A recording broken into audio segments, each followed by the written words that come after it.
বমি বমি ভাব বা মোশন সিকনেস বাসে বা অন্য গাড়িতে হয়, কিন্তু ট্রেনে কেন হয় না? সেটা তো আরও দ্রুত গতিতে ভ্রমণ করছে। প্রধানত যাদের অন্তর্কর্ণগত সমস্যা রয়েছে তাদেরই এই মোশন সিকনেস দেখা যায়। চোখ ও কান পরস্পর বিপরীতমুখী বার্তা দেয় আমাদের ব্রেনকে এবং ব্রেনকে বিভ্রান্ত করে তোলে।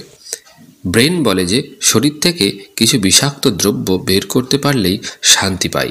এর ফলে গা গোলানো বা বমি ভাব শুরু হয়, এমনকি বমিও হয়। বাসে বা গাড়িতে চাপার কিছুক্ষণ পর একটা অস্বস্তিকর অনুভূতি হয় এবং তারপর বমি হয়। এক নজরে দেখে নেওয়া যাক বমি হওয়ার মূল কারণগুলো কী কী। বাসে চেপে বমি হওয়ার চেয়ে ছোট গাড়িতে আরও বেশি বমি হওয়ার সম্ভাবনা।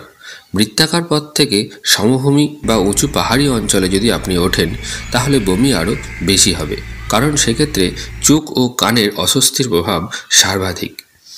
বাস বা ছোট গাড়িতে খুব আবদ্ধ একটা ছোট জায়গার সাথে মানুষজন চারিদিকে থাকায় নিজেকে বেশ পরাধীন মনে হয়। বদ্ধ পরিবেশে থাকার জন্য আমাদের একটা দম বন্ধ হওয়ার পরিস্থিতির সৃষ্টি হয়। আর তারপরে যদি বাসের ঝাঁকুনি খুব বেশি হয়, রাস্তা যদি খারাপ হয়, তাহলে তো কথাই নেই।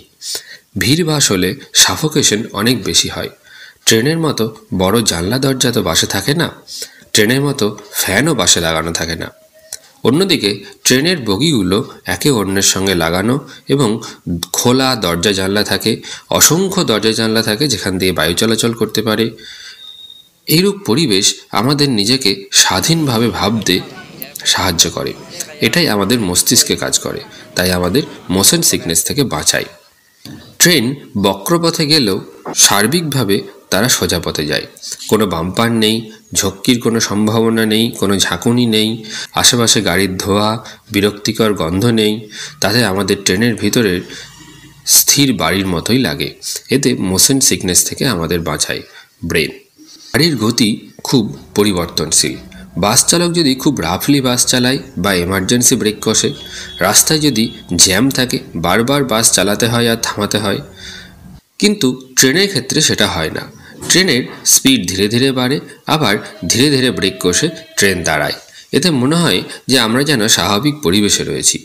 গা বমির আসল কারণ হলো গাড়ির পোড়া ডিজেল, দূষিত গ্যাস, পর্যাপ্ত অক্সিজেনবিহীন অবস্থা, গাড়ির ভেতরে গ্যাস ভর্তি হয়ে যাওয়া। মূলত এই গ্যাসগুলো থেকেই আমাদের গা বমি হয়। পাহাড়ে এই ঘটনাটা আরও বেশি হয়, কারণ সেখানে গাড়িকে অনেক বেশি জোর দিয়ে উপরে উঠতে হয়, অনেক বেশি তেলের খরচ হয়, ইঞ্জিনের প্রেশার পড়ে, আর বেশি পরিমাণ গ্যাস নির্গত হয়। এই গ্যাস ও দূষিত বায়ু গাড়ির ভেতরটাকে দূষিত করে তোলে, অক্সিজেনের পরিমাণ কমিয়ে দেয়, যার জন্য এই রকম গা বমির সৃষ্টি হয়। মূলত দূষিত বায়ু এই গা বমির মূল কারণ। আমাদের শরীরে যা অক্সিজেনের পরিমাণ কমিয়ে দেয় এবং গা বমি শুরু হয়। ট্রেনের চারিদিকটা খোলা থাকে এবং সেখানে পর্যাপ্ত বায়ু চলাচল করে। অনেক খোলামেলা পরিবেশ আমাদের এই মোশন সিকনেসের হাত থেকে বাঁচায়। কিন্তু আপনার যদি এই মোশন সিকনেস থেকে থাকে এবং আপনাকে নিত্যদিন ছোট গাড়ি বা বাসে যাতায়াত করতেই হয়, তাহলে আপনার জন্য রইল কিছু বাঁচার উপায়।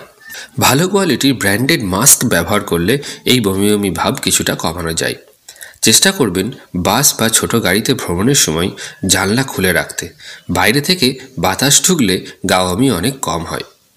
হোমিওপ্যাথি কিছু ওষুধ পাওয়া যায় যেটা খেলে বমির অভ্যেসটা চলে যায়, তবে সেক্ষেত্রে আপনাকে কোনো হোমিওপ্যাথি চিকিৎসকের সঙ্গে যোগাযোগ করতে হবে।